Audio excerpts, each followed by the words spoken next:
Welcome to This Explainer. Today we're going to explore something that is happening to you every single second of your waking life. But honestly, it's so seamless you probably never even notice it.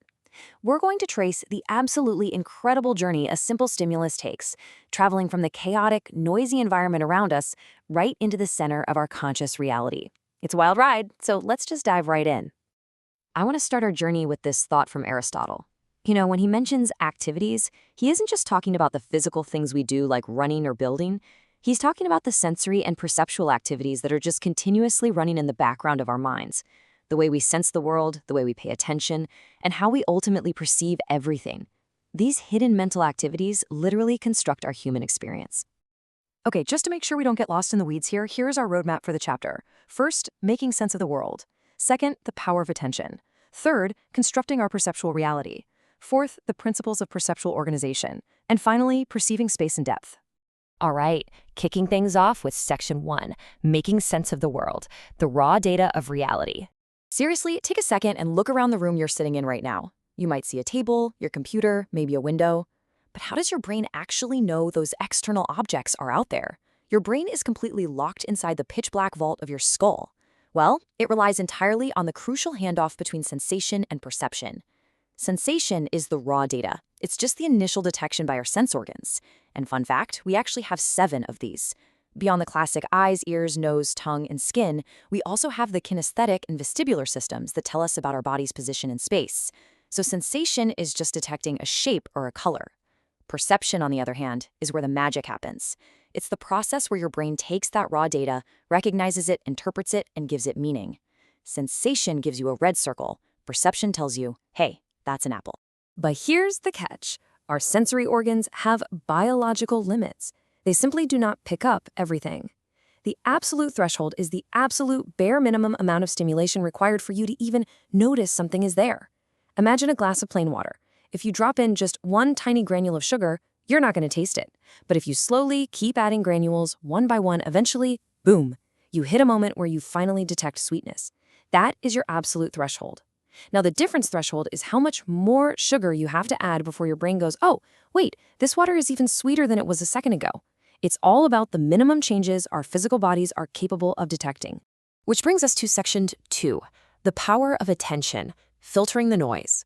So once our senses gather all that raw data, the brain faces a massive, massive problem.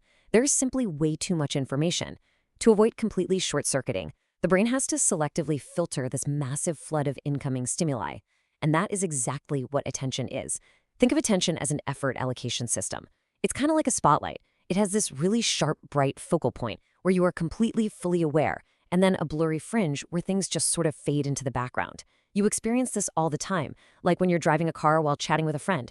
You allocate some attention to the conversation on the fringe, sure, but the sharp focus of your mental effort has to stay on the road ahead. The really crucial thing to understand here is that this spotlight has a very strict capacity. Back in the day, psychologist George Miller identified what's now famously called the magic number for our span of attention, and that number is 7, plus or minus 2. In a quick glance, we can generally only attend to about 5 to 7 items at once. And this isn't just some abstract theory. It's literally why car license plates use really short combinations of letters and numbers. If a car speeds past, a traffic officer's perceptual span can easily grab those few digits. If plates were, say, 12 characters long, it would be totally impossible to process. Now, over the years, psychologists have debated how exactly this filtering trick works, and it's evolved beautifully. Originally, Broadbent proposed a strict bottleneck filter. Basically, if you weren't actively paying attention to a sound, it was totally blocked from your brain. But then Treisman realized, wait, that can't be right. I mean, if you're at a loud party and someone calls your name from across the room, you still hear it, right? So she introduced the filter attenuation theory, suggesting that unselected info isn't blocked completely. It's just turned down like a volume knob. Finally, Johnston and Hines gave us the multi-mode theory.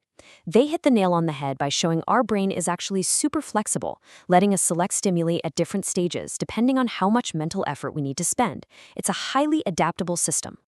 Of course, even a highly tuned system doesn't always work perfectly. Attention deficit hyperactivity disorder, or ADHD, is a very real-world example of what happens when sustained attention is disrupted. Commonly diagnosed in primary school kids, it involves an inability to concentrate for long periods, along with impulsivity. It's really important to note that when these kids struggle in school, it's absolutely not about intelligence. It's simply because the specific mental mechanism that filters out the classroom noise and sustains that spotlight on the teacher is impaired. All right, moving right along to section 3, constructing our perceptual reality, the magic trick of the brain. This is where things get really cool. Our senses gathered the data, our attention filtered it, and now the brain actively constructs our reality. And it does this using 2 interacting approaches. Imagine you're looking at a dog. If your brain is using bottom-up processing, it works from the ground up. You might notice the furry coat first, then the 4 legs, then the wagging tail, and finally you put those puzzle pieces together and go, okay, that's a dog. But with top-down processing, your brain recognizes the whole concept of dog instantly, based on your past memories and expectations, and then you start noticing its specific traits. In our everyday lives, both of these processes are constantly bouncing off each other to help us instantly decode our environment. But here's where it gets super personal. Every single one of us has a unique cognitive style. This is your brain's consistent, default way of dealing with the environment. If you are what psychologists call field dependent, you naturally look at the world holistically. You see the big, broad picture first. But if you're field independent, your brain is highly analytic. You're constantly breaking the world down to find smaller, hidden details. The takeaway here? Your internal cognitive style actively shapes how you construct the world around you. Next up, section 4, principles of perceptual organization, rules for chaos. So if we all process things a bit differently, why doesn't the world just look like total, unreadable chaos to us? Well, it's because our brains come pre-installed with automatic grouping rules. When you see a bunch of dots close together, your brain uses the rule of proximity to group them into a single column. If a bunch of shapes share the same color, you use similarity to group them. If lines cross over each other, continuity makes you see them as long, unbroken paths rather than weird random angles. And my personal favorite is closure. If a shape has missing gaps, your brain will literally hallucinate invisible lines to fill in the blank spaces, just so you can perceive a complete whole object. The most primitive, foundational form of this organization is called pregnance, specifically figure-ground segregation. Think about it. When you're reading a physical book, the dark words instantly pop out to you as the distinct figure that you focus on, while the white paper automatically recedes and just becomes this formless ground. We are biologically incapable of viewing a scene without our brain forcing something to the foreground and pushing everything else to the back. And that brings us to section 5, perceiving space and depth, creating 3D from 2D. This is the final and, frankly, brilliant step of our stimulus journey. The images projected onto the retinas at the back of your eyes are completely flat. They are strictly 2-dimensional. So how on earth do you perceive a rich 3D world? We do it by using 2 types of visual cues. First, monocular cues. These only need one eye to work. They're basically psychological tricks, the exact same ones master painters use to fake a sense of deep space on a flat canvas. Second, we have binocular cues. These require both eyes and rely entirely on the physiological hardware of your facial anatomy. Let's look at those painter's tricks first, the monocular cues. If a tree in a painting overlaps a house, your brain instantly uses interposition to know, okay, the tree is closer. If railroad tracks converge toward a vanishing point, linear perspective tricks you into perceiving immense distance. If mountains in the background are painted a bit hazy and blue, your brain applies aerial perspective because it knows atmospheric dust naturally makes distant things look blurry. These simple 2D cues instantly paint a 3D reality in your mind.